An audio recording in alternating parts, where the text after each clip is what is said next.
Okay, I'm gonna post narrate this because I had some extra sounds and things like that going on.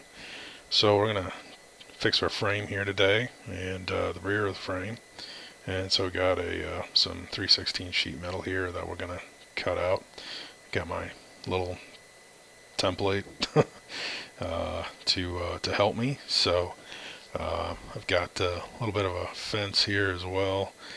Next piece of metal that I clamped down to kind of help me cut out straighter lines. So we'll see how this goes. I've noticed that when I'm using this plasma cutter that it helps to I generally tend to do a better job when I pull rather than push. So I think I'm going to start doing that whenever I can from now on. Yeah, I got the plasma cutter set at about 32 amps for this cut and this material. And so we'll switch the fence around here.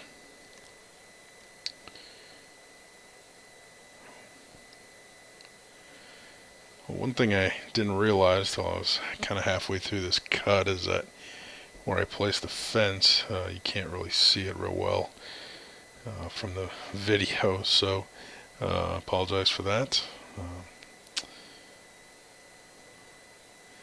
So right here what I'm doing is just trying to trace the line out, making sure I've got the fence set in the right spot so that I can make the best cut, make it fit as tightly as possible without adding extra time with the grinder. So take the safety lock off, pull the trigger.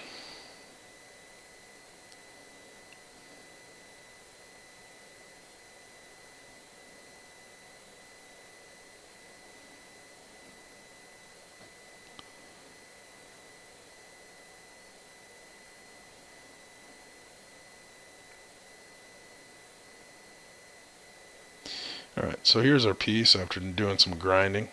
It didn't come out of there exactly that way, so I had to do a little bit extra grinding to get it to fit in that, but I think it fit in there pretty well. I got it clamped down with a C-clamp. So I'll be using a Hobart 210 MVP MIG welder running 75-25 gas. And yeah, I kind of figured out here that I forgot to turn the helmet back to weld instead of grind, so temporarily blinded myself. That was fun. But after we get that fixed here, we'll put a few tack welds to kind of hold it in place.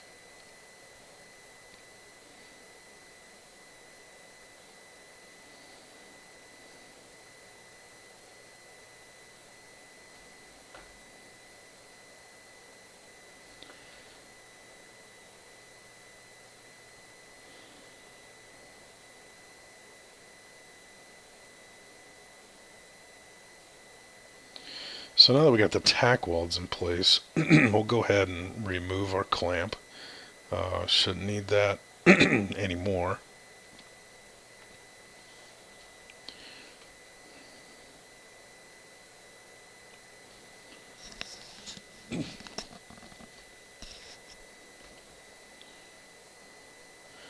So we'll do a little bit of extra grinding. Honestly, I could have did this before I tack welded the replacement piece in there. I guess I chose to do it after the fact.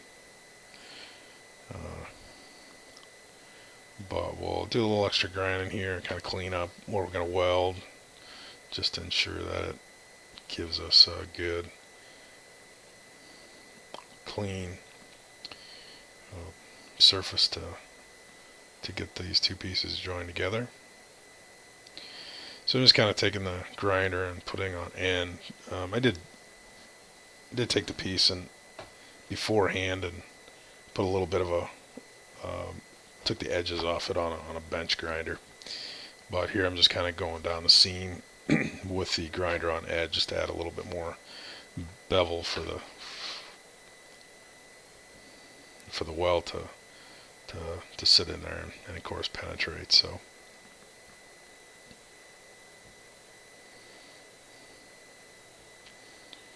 notice this frame when I'm grinding on it takes a bit of time. There's this scaling, and I don't know, just, you know, 40 years of 40, yeah, a little over 40 years of, you know, dirt and rust and water and corrosion, you know, surface corrosion. It just takes a while to get that crap off there. So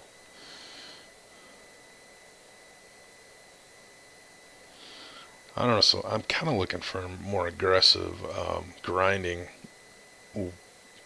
wheel for my grinder. So I don't know. It just seems to take longer than I expect. So if you got any suggestions, let me know. Put them in the comments.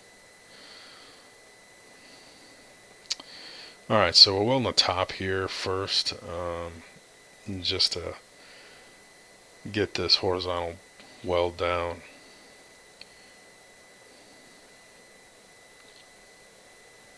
Figure we'd start with the easy weld out the gate.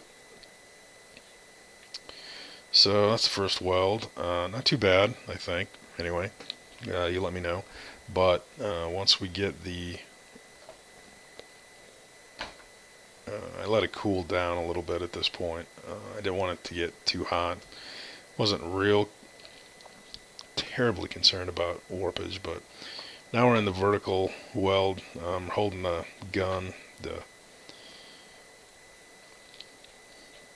MIG gun, holding it a little bit upwards, so pointing it upwards so that the when you're welding it, it kind of pushes. You know, you're trying to stay at the top of the pool, and so the weld doesn't sag down, because gravity is obviously not your friend in this particular case. I chose to go up versus, you know, going up from bottom up. Weld that way as you get, at least I've, you know, seen from other people on YouTube. They say you get better penetration than chasing it from top down. I'm not a professional welder. Honestly, I haven't really welded much of my life. The welding I have done has been stick welding. Alright, so here's the pieces with that as it's welded in here. So didn't go too bad.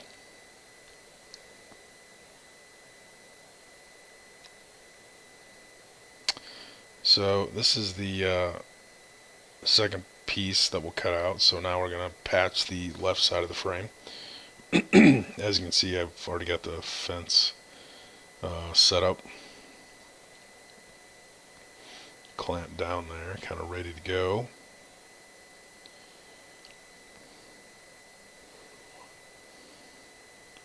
Really have found it useful to use that fence, just much straighter cuts.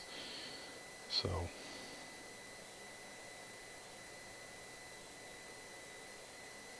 I think this plasma cutter will go pretty handily through 5/8. I think if you really push it, if you can go 45 amps, you can go through inch, maybe inch and an eighth. I can't remember. If you want to, obviously it won't look too pretty when you're done, but I think it will actually cut through that, so you just have more cleanup work. So we'll unclamp it, and this time I think I put the fence in the correct spot so you can actually see what's going on.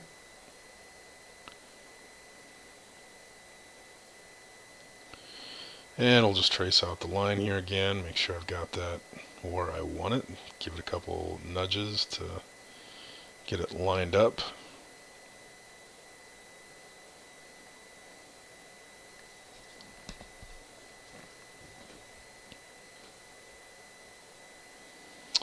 Alright, give it one more clamp down and we'll cut this last edge here.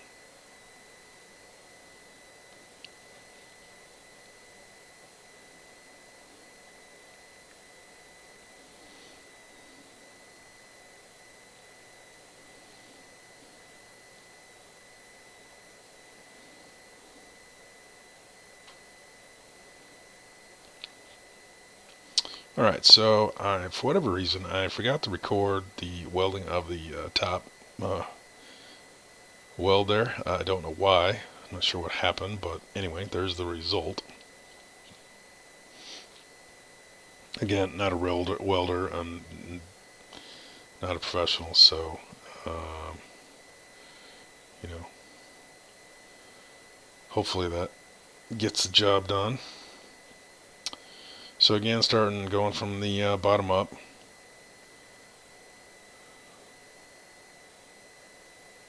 And this is 30 thousandths wire that we're using here. I think I got my settings on, I think it's a 4 and a 40 feed rate. So welder I got kind of runs, seems like it runs hot from the settings on the panel. So I kind of had to adjust it a little bit. It just seemed like it was just undercutting a little more than I would have liked. So there's a hole there, so you can see there's a hole underneath the MIG gun where I started.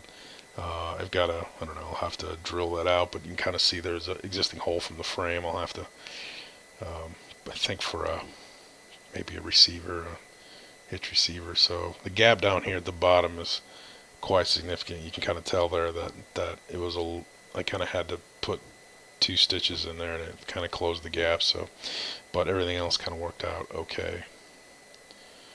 So, I don't know, I think it turned out pretty well.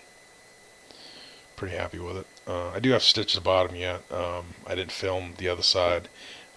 I've got another little repair on the bottom side that I'll have to do. I didn't film that. So the next step we'll do is look at that cross member. There's some rod in there. We got to get out of there. But anyway, thanks for watching.